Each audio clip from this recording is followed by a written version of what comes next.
విగ్రహం తయారు చేయడానికి అరౌండ్ 6 months టైం పట్టింది. ఈ విగ్రహంలోని ప్రతి చిన్న మైన్యూర్ పార్ట్ని అంత డీటెయిల్స్ ఐరన్ స్క్రాప్లో కలెక్ట్ చేసి తీసుకురావాలన్న టార్గెట్తో ఈ విగ్రహం తయారు చేశాము. ఆ డీటెయిల్స్ తీసుకోవడానికే మాకు చాలా ఎక్కువ టైం తీసుకుంది. దాదాపు 20 టన్నుల ఇనుప తుక్కుతో రూపొందిన 21 అడుగుల ఛత్రపతి శివాజీ విగ్రహాన్ని తెనాలిలో ఏర్పాటు చేశారు.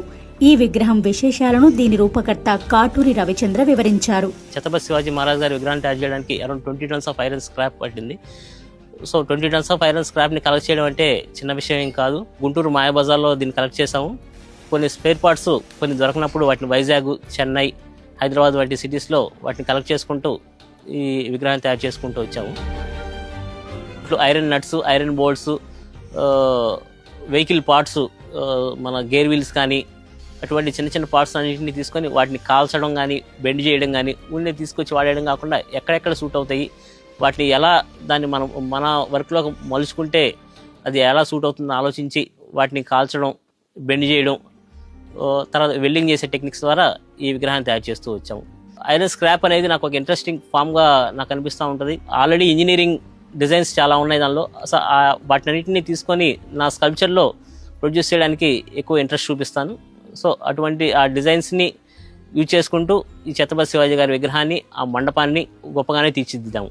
మా టెక్నీషియన్స్ కానీ అలాగే ఐరన్ స్క్రాప్ని కలెక్ట్ చేయడానికి కానీ ఈ వర్క్ని ఈ విధంగా ఈ 6 months ప్రజెంట్ చేయడానికి కానీ మాకు అరౌండ్ 35 lakhs ఖర్చు అయ్యి ఉంటుంది.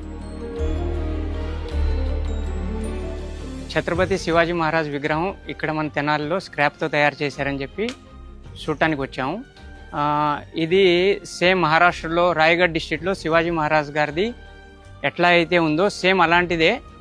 చాలా బాగా అంటే చాలా బాగా ప్రాక్టికల్గా చూస్తే అక్కడ ఎట్లా ఉందో సేమ్ డిటో అలాగే ఇక్కడ తయారు చేశారు.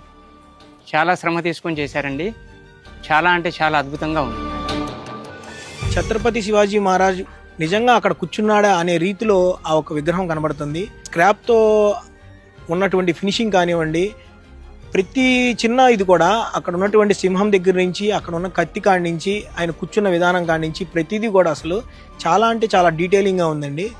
నేను చాలా స్క్రాప్ విగ్రహాలు చూశాను కానీ ఇలాంటి ఇంత ఫినిష్డ్తో ఇంత డీటెయిలింగ్గా ఉన్నటువంటి స్క్రాప్ విగ్రహం నేను చూడలేదు. నిజంగా ఇది చాలా అద్భుతంగా ఉంది.